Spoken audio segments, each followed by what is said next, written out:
Red Skull is a supervillain that all other supervillains were based on afterwards. He is one of the first, one of the most famous, and one of the most classic supervillains. Red Skull is visually one of the coolest characters of all time. Within the comics, he was one of Hitler's right-hand men and became one of the quintessential Marvel bad guys. He's been around for quite a while. I mean, his visual is wonderful, horrifically wonderful, but still wonderful nevertheless. He's a unique villain in Marvel in the fact that there's not a lot of empathy for him. He is bad through and through. We have one guy that you can look at and go, this is the guy who has got no redeeming characteristics.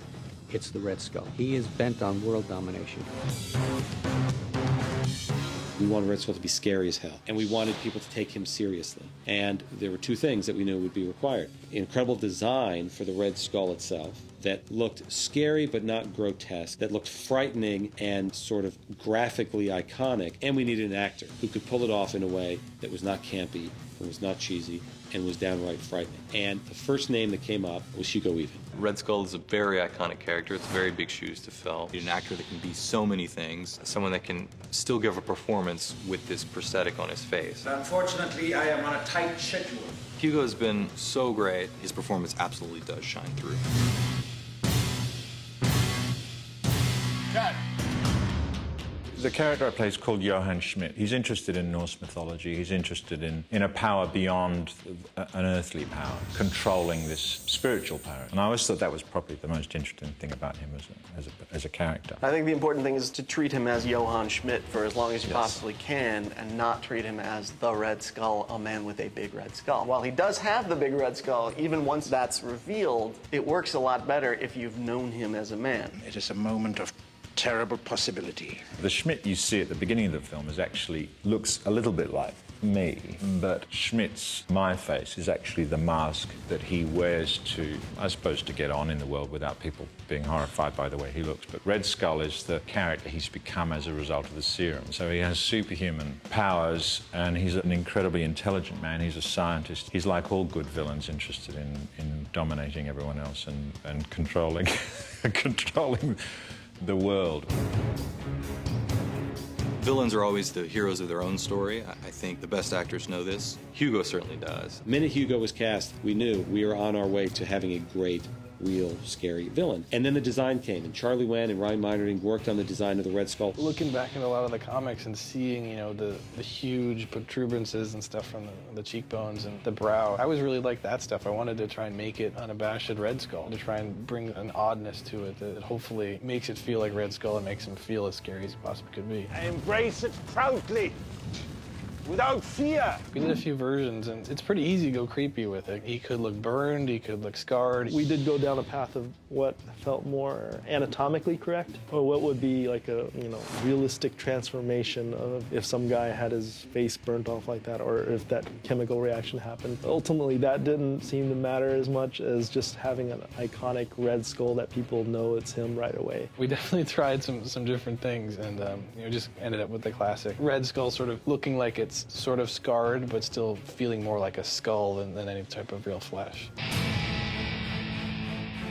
The makeup was a process, and David White, who is one of the best makeup artists I've ever come to know, did a spectacular job. Once we had Hugo Weaving, it was a question of getting his face and starting the sculpt and finding out what we can get out of it, but keep it Hugo, but give it something a little extra. If it's going to be my face that's the mask, obviously the Red Skull face needs to somehow seem to be able to fit underneath my face. So David's natural instinct was to not be too extreme with the Red Skull mask. I kind of work very closely with actors generally. I kind of keep the prosthetic as tight to their skin as possible, so it kind of retains all their character. We did a test. The initial test was really successful. It was like, yeah, that's really good. Let's go with it. It looks fantastic, but the hard thing about it is because it takes 3.5 hours to 4 hours to put on, I didn't have a lot of time to play with it, and it's kind of palaver to get into it. It was a matter of just saying to Joe on the first day, well, look, anything's not working, you know. So we just had to sort of say, well, that doesn't. And slowly get used to just relaxing within it. I thought I would have to actually work the mask more than I do. There was a battle with materials on this one because we wanted to make it practical, but it had to kind of be slightly off-worldly in a way. So we used silicone. It's an unusual material for this kind of makeup because you can't kind of figure out what it is. Generally, people used to use a lot of foam latex, but it's definitely not foam. And it's just something else, and it works really well for Red Skull because it has this luminosity to it. You put him near a light, and it kind of has this glow, a slight glow to it, like some sort of lava lamp, which is kind of nice and really unusual. The prosthetic is in 7 pieces. Everything's broken up into different sections, which is why it takes 3.5 hours to stick on. First, there's a bald cap has to go on just to smooth down my head. The next thing up with the bald cap is to glue the face and powder it, and that seems to work well with the sweat. I still sweat, but it doesn't pour out as much. They're designed in a way they all interlock. So the back piece goes on first, and then we have the top piece, which comes over the forehead, and then we have the face piece, which is the biggest piece, and it has this funny little locking area around here, which is part of the design. I designed it so it had a little kind of curve, so it kind of cups either side, so we know exactly where it should be. And that all goes on 2 separate ears, separate nose, separate chin, set of dentures. Done all sorts of tests with teeth, with pulling my lip down, with top and bottom teeth. The deal is that the piece is incredibly thin around here. All this area is really wafer thin, which means that you don't really have to upscale teeth and things. It's all Hugo's. But we did kind of have a bottom set. You know, we're using a bottom set. Initially, we tried things with hooks, pulling down corners of the mouth and things like that. But it got in the way of the performance. But the bottom set of dentures he uses gives them a little bit of kind of a mean sort of bite. Around here is absolutely fantastic. It's quite chiseled in here. The cheekbones are quite extreme and the brows quite extreme.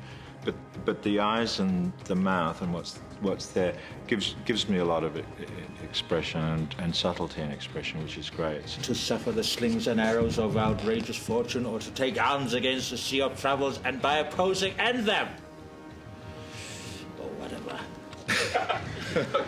It's got to have the gumption, it's got to have the guts of a comic book feel, but not to the point that it's ridiculous. It's a very delicate balance. And also, Joe was very particular that it wasn't too visceral and too kind of real in a gruesome way. So it has to have this kind of larger-than-life kind of image. It's literally like a Chevy. It's a very organic but beautiful kind of shapes you get in different lights. David did a spectacular job, so good. The combination of that makeup and Hugo's performance meant we enhanced it much less than we were planning. Most of that is Hugo and is the makeup, because that performance and even the way Hugo can make his eyebrow arch slightly is incredible. You go with the live action first to try and get that in camera, and then you help that out in every shot that you need to make it look as close to the character that we had in the comics as possible. After we got some of the performance, we realized that the shape needed to be a little more gaunted. Hugo, when he turns his head, he gets a little bit of the leftover of the skin from the side, from the prosthetic itself, because clearly he's got his own neck and then the prosthetic on top of it. The thing that we need to do with Red Skull that you can't do physically, even though you've got this great prosthetic to start with, is that there's a physicality to Hugo's face. There's, he's got a big bone structure. He's got a nose.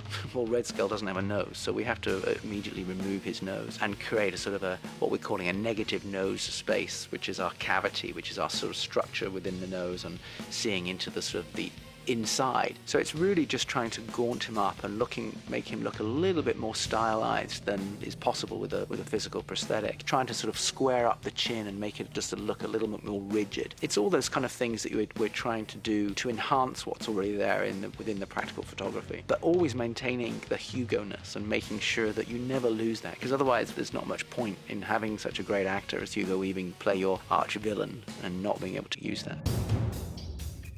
This is the sort of the Hugo Weaving version as he was on set, and this is what we've finally got as the Red Skull that will be appearing on screen. And as you can see, obviously he has no nose, which is the key feature, and he has this what we call this negative nose space. So that's actually a computer-generated model of his nose, or of the cavity placed over over where the nose would be. We've also thinned down the lower lip area. And if you sort of look in here, if we go through, you can see that now we've thinned out this part of the lip so it's not nearly as fleshy. We've squared up the jaw. Hugo's got this gap between his teeth, so we've taken out the gap between his teeth. We've added a little bit more gaunting in the cheeks around here. We've darkened down the sockets in the eyes a little bit. Generally just tried to tighten him up. Wherever we see a crease in the prosthetic, we've removed that as well. You are failing! One of the most rewarding things about working with Hugo is just watching him put himself in the role so fully. You love him as much as you hate him, and Hugo then takes that way farther than you could ever write. When it comes to something like Red Skull, I want it to look as good, if not better, in the final film than it looked on that piece of concept art that made us excited to say this is the direction to go in, and with Red Skull, that's been achieved. Hail Hydra.